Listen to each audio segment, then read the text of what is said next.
நமஸ்காரம். வைஷம்பாயனர் மேற்படி சொல்கிறார்.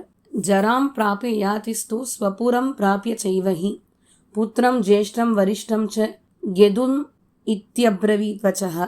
இப்படியாக யயாதி மூப்பனால் தாக்கப்பட்டவராக இருந்து அவருடைய மூத்த பிள்ளையான யதுவை கூப்பிட்டு சொல்கிறார்.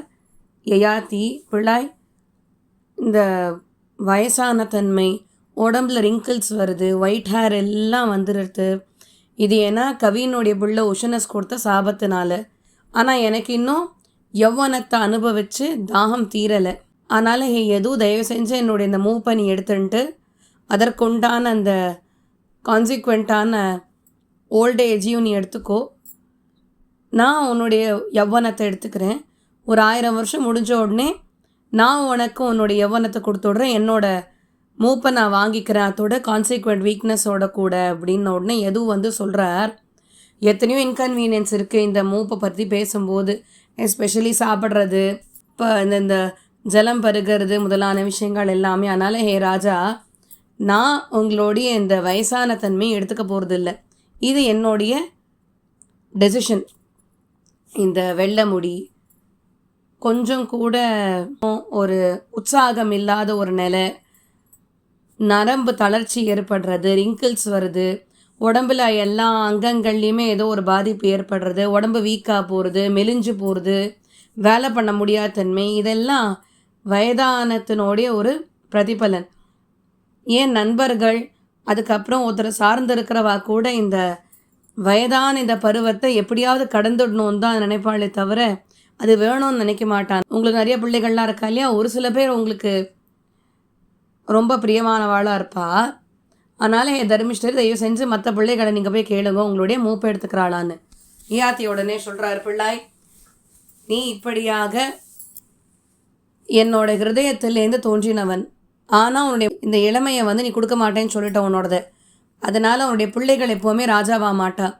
துர்வசு, நீயாவது என்னுடைய இந்த மூப்பை எடுத்துன்ட்டு அதற்குண்டான அந்த வீக்னஸ் எல்லாத்தையும் ஒத்துக்கோ, உன்னுடைய யௌவனத்தை எனக்கு கொடுத்துரு. ஒரு 1000 வருஷம் முடிஞ்ச உடனே உனக்கு கொடுத்து விட்ற உன்னுடைய யௌவனத்தை, என்னுடைய மூப்பையும் அதோடைய வீக்னஸையும் நான் எடுத்துக்கிறேன் அப்படின்னா, துருவாஸ் உடனே சொல்கிறார், அப்பா எனக்கு இந்த மூப்பு பருவம் பிடிக்காது. அது எல்லா விதமான சந்தோஷத்தையும் அழிச்சிடும், சுகங்களை அனுபவிக்க முடியாது, பலம் இருக்காது, அழகு இருக்காது, ஞாபக சக்தி போயிடும், ஏன் வாழ்க்கையே போயிடும் அப்படின்னா யயாத்தி உடனே சொல்கிறார், நீ என்னுடைய ஹிருதயத்திலேருந்து தோன்றினவன், நீயும் உன்னுடைய யௌவனத்தை எனக்கு கொடுக்க மாட்டேன்னு சொல்லிட்ட.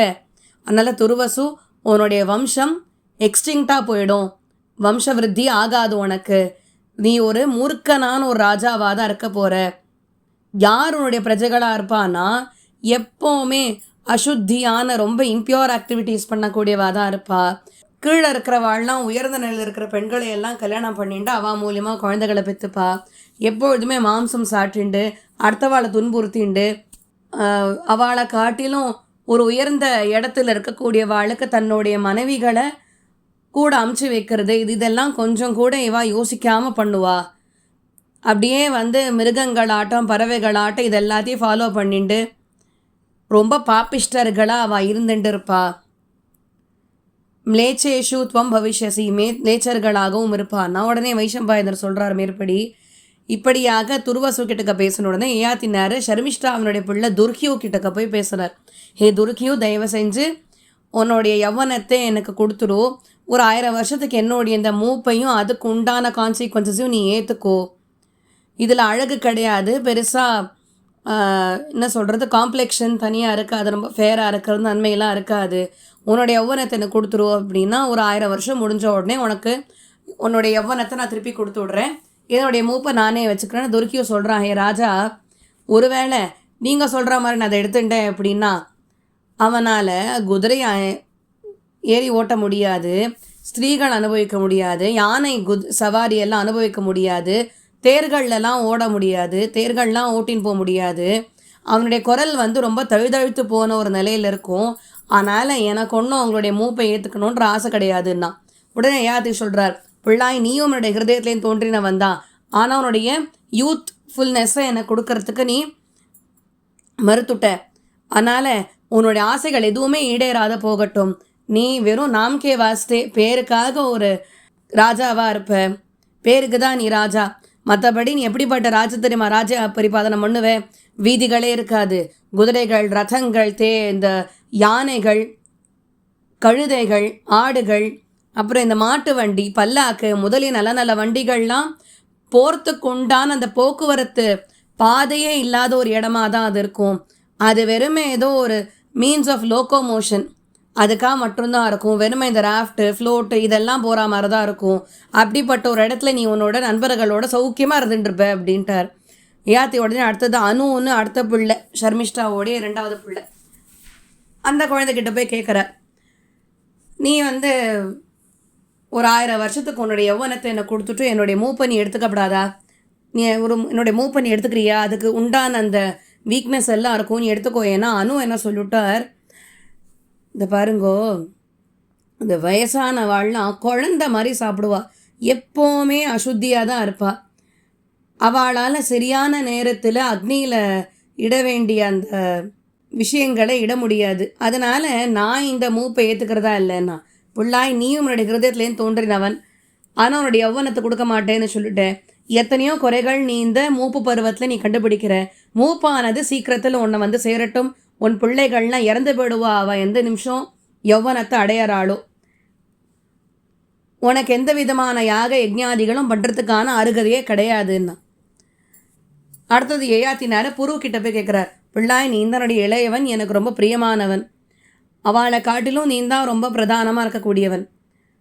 என்னுடைய மூப்பு, இந்த ரிங்கிள்ஸ், ஒயிட் ஹேர், பிள்ளாய் இதெல்லாம் எனக்கு வந்துருத்து கவியினுடைய பிள்ளை உஷனஸோட சாபத்தினால. எனக்கு இன்னும் யௌவனத்தை அனுபவிச்சு தாகம் தீரலை. அதனால் புரு என்னோட இந்த வயதான தன்மையை நீ எடுத்துண்டு அதற்குண்டான கான்சிக்வெண்ட்டான அந்த வீக்னஸையும் நீ எடுத்துக்கோ. நான் ஒரு 1000 வருஷத்துக்கு உன்னோட யௌவனத்தோடு சந்தோஷமாக இருந்து விடுறேன். ஒரு 1000 வருஷம் முடிஞ்ச உடனே நானே அவங்ககிட்ட உன்னோட யௌவனத்தை கொடுத்து விட்றேன், என்னுடைய மூப்பனை எடுத்துக்கிறேன்னா. உடனே புரு அடுத்த வார்த்தை சொன்னார், யதார்த்த மகாராஜ தத்கரிஷ்யாமி தேவச்சக. ஹே ராஜன்னு, நீர் எப்படி சொல்கிறீரோ அப்படியே நான் பண்ணுறேன். நான் உங்களுடைய மூப்பையும் அதோடைய வீக்னஸும் எல்லாத்தையுமே நான் எடுத்துட்டுறேன். என்னுடைய யௌவனத்தை நீங்கள் எடுத்துட்டு உங்களுடைய வாழ்க்கையை நீங்கள் என்ஜாய் பண்ணுங்கோ. உங்களுடைய மூப்பினால் பாதிக்கப்பட்டவனான நான் அழகையும் யௌவனத்தையும் துறந்தவனாக இருந்துண்டு உங்களுடைய ஆக்ஞைக்கு ஏற்ப நான் இருந்துண்டு என்னுடைய யௌவனத்தை உங்களுக்கு கொடுத்து விட்றேன்னா. புரு பிள்ளாய், எனக்கு ரொம்ப சந்தோஷமாக இருக்குடா. நான் உனக்கு இந்த வரத்தை கொடுக்குறேன் எனக்கு சந்தோஷத்தினால. உன்னுடைய ராஜ்யமானது செழுமையாக இருக்கும். உன்னோட ராஜ்யத்தில் இருக்கிறவா என்னென்ன ஆசைப்படுறாளோ எல்லாமே அவளுக்கு கிடைக்கும் அப்படின்னு சொல்லிவிட்டு யயாதி கவியினுடைய பிள்ளை உஷனஸ் அந்த பெரிய தபஸ்வியை ஞாபகத்தில் வச்சுண்டு தன்னுடைய மூப்பை புருவனுடைய சரீரத்துக்கு மாத்துறார். புருவனுடைய யௌவனத்தை இவர் எடுத்துக்கிறார். அதன் பின்பு வைஷம்பாயனர் மேற்படி சொல்கிறார், இப்படியாக புருவனுடைய யௌவனத்தை ஏத்துண்டு யயாதி நஹுஷனுடைய பிள்ளை ராஜாக்களில் சிறந்திருக்கக்கூடிய ரொம்ப சந்தோஷப்பட்டாராம். திருப்பி எல்லா சௌக்கியங்களையும் அனுபவிக்க ஆரம்பித்தார். ஃபுல் எக்ஸ்டென்ட்டில் அவருடைய ஆசைகளை எல்லாம் தீர்த்துக்க ஆரம்பித்தார். அவருடைய சக்திகளினுடைய அவரோட சக்திகள் எந்த அளவுக்கு இருக்கோ பூர்த்தியாக அந்த அளவுக்கு போய் எவ்வளோ வேணுமோ அவருடைய ஆசைகளை எல்லாம் தீர்த்துண்டார். ரித்துக்கள் போயிட்டு வரச்சு. ரித்துனா காலம் மாறிண்டே இருக்கிறச்சு. அதுக்கேற்ற மாதிரி ஒரு ஆசைகள் எல்லாம் தீர்த்துண்டே இருந்தார். அவர் தேவதைகளுக்கு யாகங்கள்லாம் பண்ணி, பித்திருக்களுக்கு ஸ்ரார்த்தங்கள்லாம் பண்ணி, உயர்ந்த தான தர்மங்கள்லாம் பண்ணி, நல்ல பிராமணர்களை அவளுடைய ஆசைகளை எல்லாம் பூர்த்தி பண்ணி வச்சுண்டு வந்த விருந்தாளிகளுக்கு கெஸ்ட்டுக்கெல்லாம் நல்ல ஆகாரம் பருகிறதுக்கு நல்ல பானங்கள்லாம் கொடுத்து வைஷ்யர்களை ரட்சித்து சூத்ரர்களை நன்னா பணிவோடு பார்த்துண்டு இந்த திருடர்களையெல்லாம் தண்டிச்சுண்டு யயாதி எல்லா வர்ணத்தவர்களையும் கரெக்டாக எப்படி இந்திரன் ராஜ்யம் பண்ணுவானோ அந்த மாதிரி ராஜ்யம் பண்ணிட்டு வந்தார். ராஜா அப்படியே ஒரு சிங்கமாட்டம் பலசாலியாக இருந்தார். ரொம்ப யௌவனத்தில் இருந்தார், இளமையாக இருந்தார், எல்லா விதமான சுகங்களையும் அனுபவிச்சுட்டு இருந்தார். அன்லிமிட்டெட் ஹாப்பினஸ் அவருக்கு வாழ்க்கையில் கிடச்சிதான். ஆனால் தர்மசாஸ்திரத்தை ஒரு இடத்துக்கு கூட அவர் மீறாதேக்கு அது எல்லாத்தையும் அனுபவிச்சுட்டு இருக்கார். அதன் பின்பு ராஜா ரொம்ப சந்தோஷத்தில் திளைச்சுண்டே இருந்து எல்லா விதமான இந்த பிரபஞ்சத்தில் எது ரொம்ப பெஸ்ட் ஆப்ஜெக்ட்ஸ் ஆஃப் என்ஜாய்மெண்ட்டாக இருக்கும், எல்லாத்தையுமே அனுபவிச்சார். அந்த ராஜாக்கள், அதாவது மனுஷர்களுக்கு மத்தியில் மனுஷர்களுக்கு ராஜாவாக இருக்கக்கூடியவர், அவருக்கு ஒரே ஒரு வருத்தம் தான், நான் இந்த 1000 வருஷம் சீக்கிரம் வந்துடுமே, இந்த யௌவனம் சீக்கிரம் முடிஞ்சிடுமேன்னு அவருக்கு ஒரே ஒரு வருத்தம், அவ்வளோதான். தவிர என்ன நடந்தது நாளை தினம் நாம் இந்த வருத்தத்தை மனசில் வச்சுருந்தார். பிரிவா க்ஷமிக்கிறோம் பிரார்த்திச்சுக்கிறேன். கவிதாரிக் சிம்ம கல்யாண குணசாலினி ஸ்ரீமதே வெங்கடேஷ வேதாந்த குருவே நமஹா. நமஸ்காரம்.